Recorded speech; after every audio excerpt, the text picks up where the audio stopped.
tunjang besi berhadapan dengan si Pitung. Silakan menuju ke tengah lapangan. Sudah dipanggil dan dibebaskan oleh saudara perkembar tengah Bapak Sahat. Ronde pertama, siapakah yang akan melangkah duluan? Rambutan saling intip.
Oh, medis,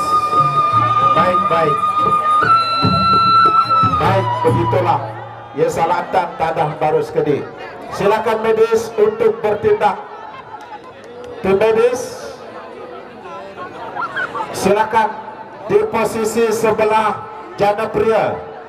Di jana pria, silakan medis untuk bertindak di jana pria. Baik.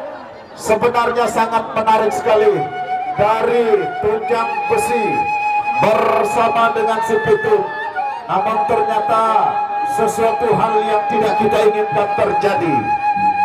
Untuk yang ketiga, dari Greget Gegutu Timur menurunkan pemecah laut untuk berhadapan dengan saudara Leri alias Busut Gunung.